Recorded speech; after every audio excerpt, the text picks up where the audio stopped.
Au nom d'Allah, le tout miséricordieux, très miséricordieux. Alif Lam Mala. Voici un livre que nous avons fait descendre sur toi, afin que par la permission de leur Seigneur, tu fasses sortir les gens des ténèbres vers la lumière, sur la voie du Tout-Puissant, du digne de louange. Allah qui appartient à tout ce qui est dans les cieux et sur la terre, et malheur aux mécréants, pour un dur châtiment qu'ils subiront. Ceux qui préfèrent la vie d'ici-bas à l'au-delà, obstruent aux gens le chemin d'Allah et cherchent à le rendre tortueux, ceux-là sont loin dans l'égarement. Et nous n'avons envoyé avant toi, et nous n'avons envoyé des messagers qu'avec la langue de son peuple, afin de les éclairer.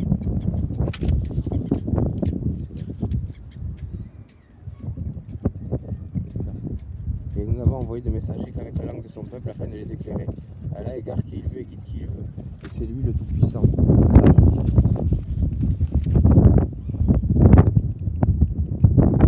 Nous avons certes envoyé Moïse avec nos miracles en lui disant « Fais sortir ton peuple des ténèbres vers la lumière et rappelle-leur les jours d'Allah. » C'est bien fait. Dans tout cela, il y a des signes pour tout ton plein d'endurance et de reconnaissance.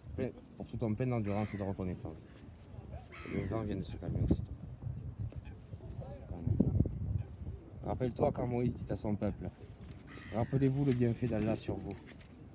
Quand il vous sauva des gens de Pharaon, qui vous infligeaient le pire châtiment. Il massacrait vos fils et laissait en vie vos filles. Il y avait là une dure épreuve de la part de votre Seigneur. Et lorsque votre Seigneur proclama, si vous êtes reconnaissant, très certainement, j'augmenterai mes bienfaits pour vous. Mais si vous êtes ingrat, mon châtiment sera terrible. Et Moïse dit, si vous êtes ingrat, vous ainsi que tous ceux qui sont sur terre, sachez qu'Allah se suffit à lui-même et qu'il est le digne de louange. Ne vous est-il pas parvenu le récit de ceux avant vous, du peuple de Noé, des Had, des Tamud et de ceux qui vécurent après eux, et que seul Allah connaît.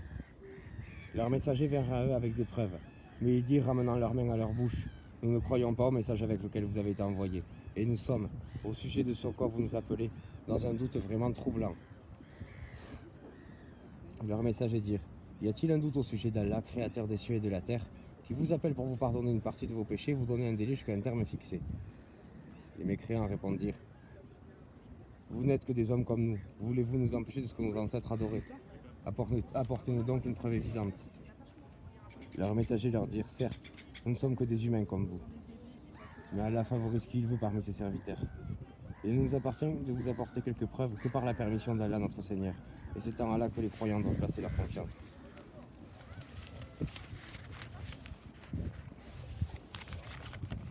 Et qu'aurions-nous à ne pas placer notre confiance en Allah, alors qu'il nous a guidés sur les sentiers que nous devions suivre? Nous endurerons sûrement la persécution que vous nous infligez, et ceux qui ont confiance en Allah s'en remettent entièrement à lui. Et ceux qui ont mécru dirent à leurs messagers, nous vous expulserons certainement de notre territoire, à moins que vous ne réintégriez notre religion. Alors leur Seigneur leur révéla, assurément, nous anéantirons les injustes, et vous établirons dans le pays après eux. Cela est pour celui qui craint ma présence et craint ma menace.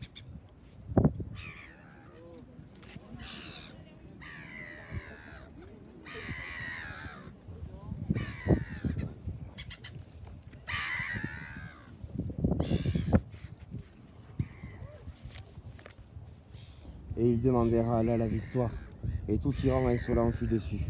L'enfer est sa destination, et il sera abreuvé d'une eau purulente, qu'il tentera d'avaler à petite gorgée. Mais c'est à peine s'il peut l'avaler, la mort lui viendra de toutes parts, mais il ne mourra pas, et il aura un châtiment terrible.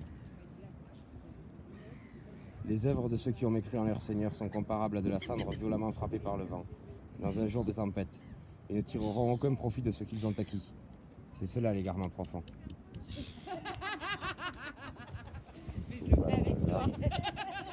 Subhanallah. Ne vois-tu pas qu'Allah a créé les cieux et la terre pour une juste raison?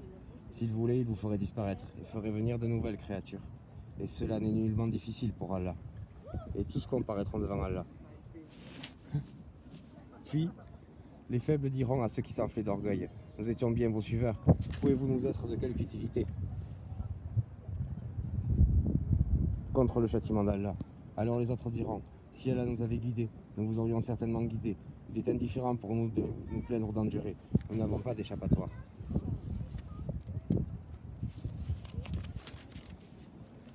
Et quand tout sera accompli, le diable dira, certes, Allah vous avez fait une promesse de vérité, tandis que moi je vous ai fait une promesse que je n'ai pas tenue.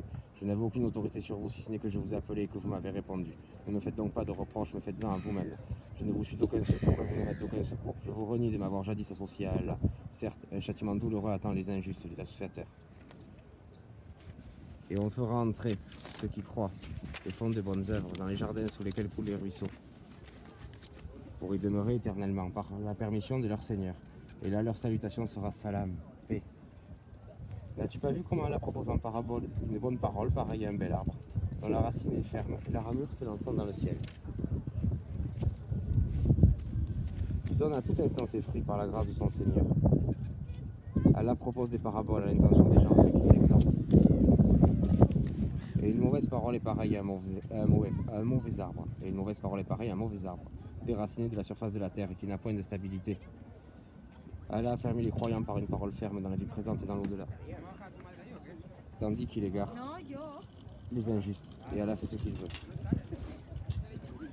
Ne vois-tu point ceux qui troquent les bienfaits d'Allah contre l'ingratitude et établissent leur peuple dans la demeure de la perdition, l'enfer où ils brûleront et quel mauvais gîte, et ils ont donné à Allah des égouts afin d'égarer les gens de son sentier.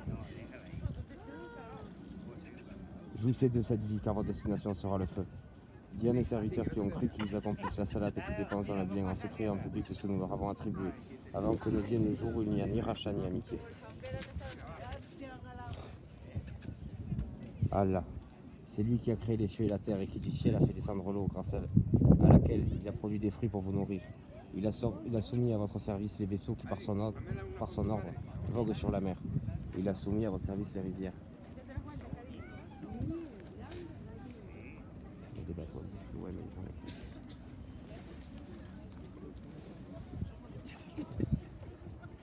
et pour vous, il a assujetti le soleil et la lune à une perpétuelle révolution. Et il vous a assujetti la nuit et le jour. Et il vous a accordé de tout ce que vous lui avez demandé. Si vous comptez les bienfaits d'Allah, vous ne sauriez les dénombrer. L'homme est vraiment très injuste, très ingrat. Et rappelle-toi quand Abraham dit, ô mon Seigneur Dieu, fais de cette cité un lieu sûr et préserve-moi ainsi que mes enfants de l'adoration des idoles. Ô mon Seigneur, et les idoles ont égaré beaucoup de gens, quiconque me suit est des miens. Quant à celui qui me désobéit,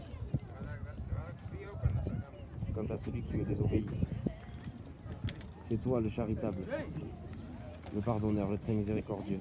Ô notre Seigneur, j'ai établi une partie de ma descendance dans une vallée sans agriculture. D'ailleurs, on n'est pas près de la maison sacrée de la Kaaba, mais ici c'est bien une région complètement sans agriculture, mon Seigneur. Ô notre Seigneur, j'ai établi une partie de ma descendance dans une vallée sans agriculture, près de ta maison sacrée, la Kaaba. Ô notre Seigneur, afin qu'ils accomplissent la prière, la salate, fais donc que se penche vers eux les cœurs d'une partie des gens, et nourris-les de fruits. Peut-être seront-ils reconnaissants.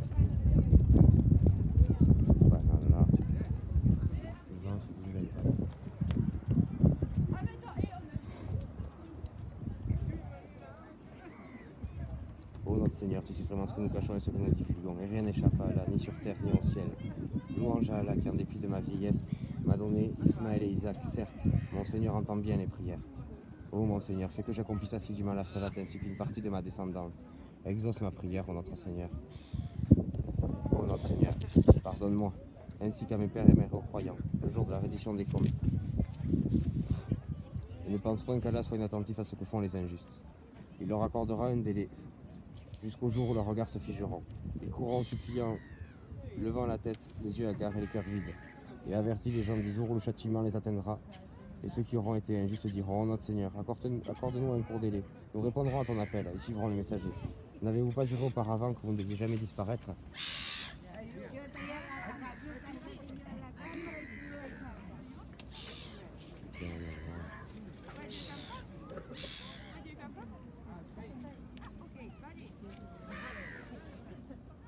Et vous avez, et c'est vrai, même chez Benjamin, notre rue Sommeillé à Missy. Et Vous avez habité les demeures de ceux qui s'étaient fait du tort à eux-mêmes. Il vous est apparu en toute évidence comment nous les avions traités, et nous vous avons cité les exemples. Ils ont certes comploté. Or, leur complot est inscrit auprès d'Allah, même si leur complot était assez puissant pour faire disparaître les montagnes. Ne pense point qu'Allah manque à sa promesse envers ses messagers. Certes, Allah est tout-puissant et détenteur du pouvoir de punir.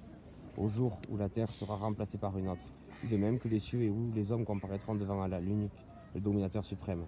Et ce jour-là, tu verras les coupables enchaînés les uns aux autres. Leurs tuniques seront de goudron, et le feu couvrira leur visage. Tout cela afin qu'Allah rétribue chaque âme de ce qu'elle aura acquis. Certes, Allah est prompte dans ses comptes. Ceci est un message, le Coran, pour les gens afin qu'ils soient avertis, qu'ils sachent qu'il n'est qu'un Dieu unique, et pour que les doués d'intelligence s'exhortent. Amen.